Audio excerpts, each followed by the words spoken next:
Merci beaucoup, Monsieur Teurier. Et au-delà des remerciements adressés pour la qualité des réponses que vous venez de produire, permettez-moi de vous remercier aussi, ainsi que l'ensemble des services de la collectivité et singulièrement la direction des finances, pour le travail d'élaboration de ce budget qui s'est fait dans un contexte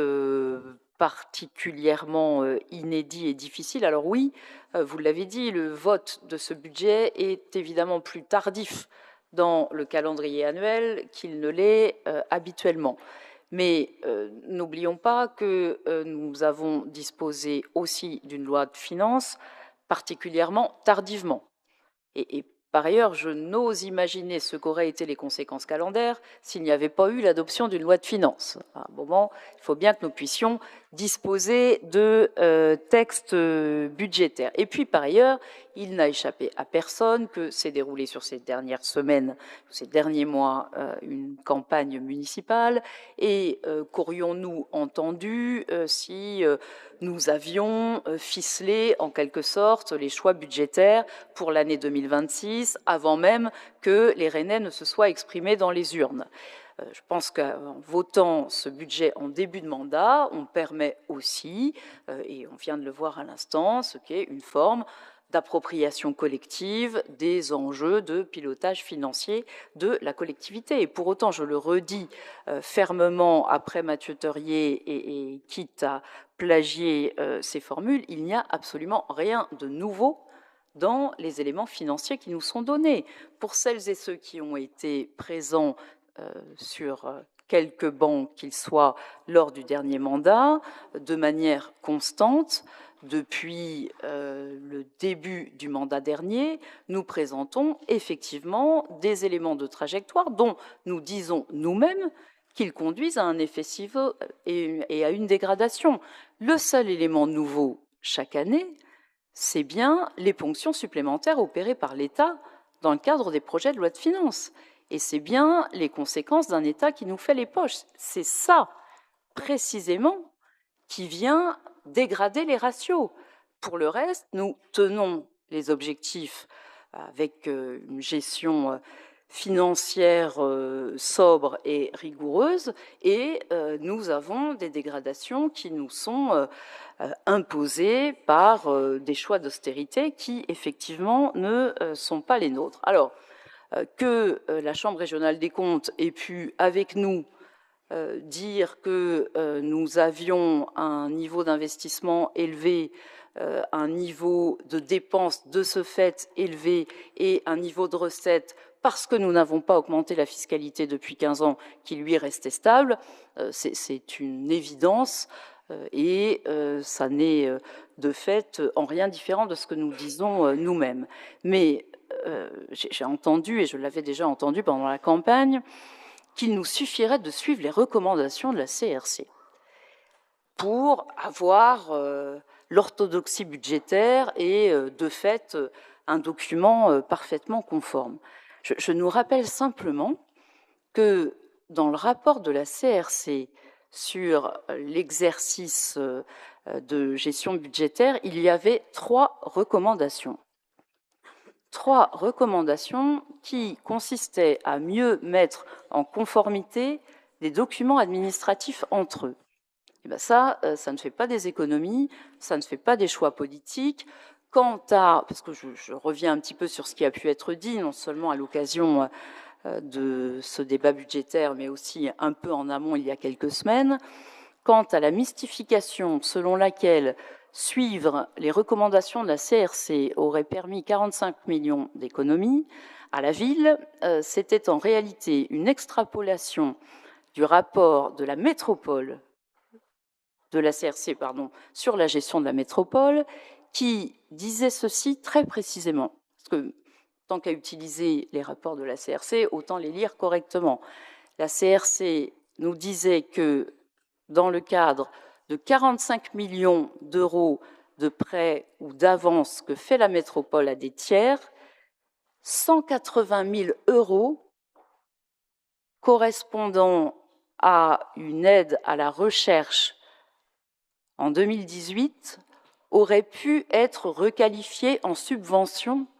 et non pas en prêt non récupéré. C'est exactement ça,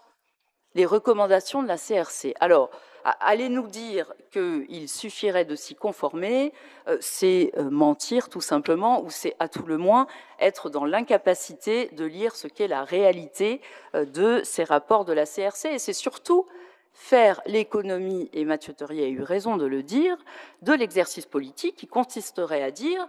voilà comment nous comptons, avec un budget alternatif, faire des économies réelles sur le fonctionnement ou sur l'investissement. À aucun moment, je n'entends des propositions de diminution de dépenses, et j'ai même entendu plutôt ce qu'était une surenchère dans les propositions tant en investissement que en fonctionnement. Et je veux le redire, parce que les mots ont un sens. On ne finance pas le train de vie de la collectivité,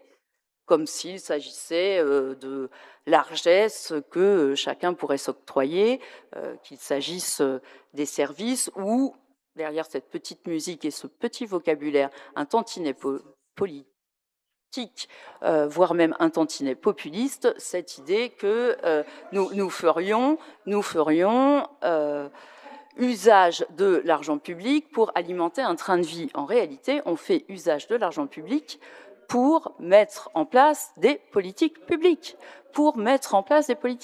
qui sont effectivement des politiques publiques de justice sociale, de redistribution et d'investissement affirmé dans les services publics, autant d'ailleurs que dans la décarbonation et la transition écologique. Et de ce point de vue, je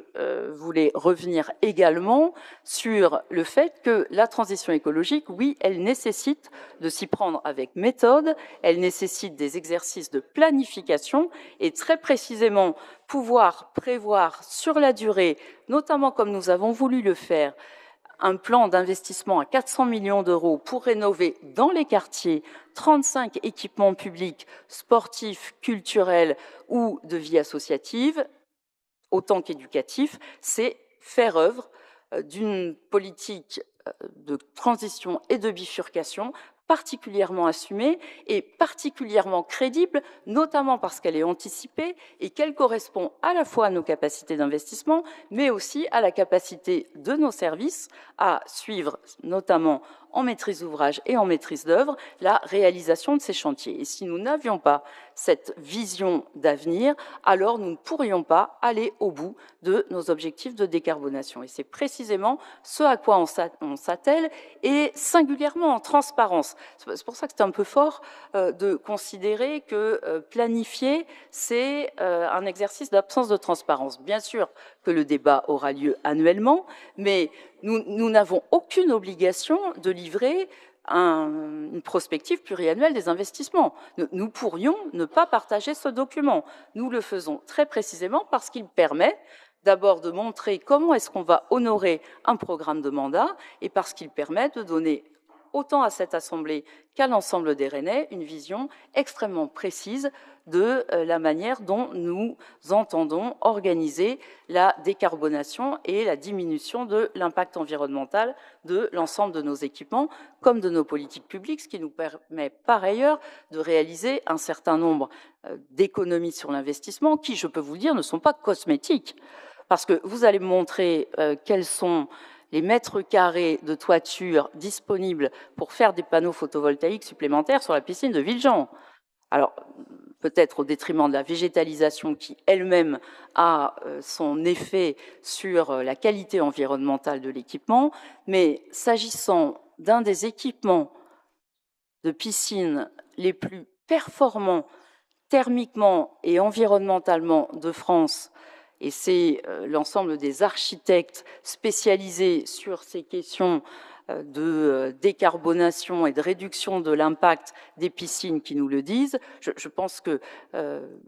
la critique tape à côté, si vous me permettez une expression un peu directe, parce que très précisément, on arrive à diminuer de 20% la consommation par mètre carré de plan d'eau sur cet équipement et ça nous met dans les équipements qui, au niveau national, sont le moins consommateurs d'énergie avec l'ensemble de ce qui a pu être réalisé. Donc dire que à cette échelle-là, il s'agit de cosmétiques ou de petits bras, je pense que c'est ignorer la réalité de ce qui a pu être mené en la matière, et vous verrez que pour chacune des décisions que nous serons amenés à prendre en matière d'investissement, cette question de la réduction de l'impact carbone fait partie des curseurs de décision, tout comme nous gardons cette colonne vertébrale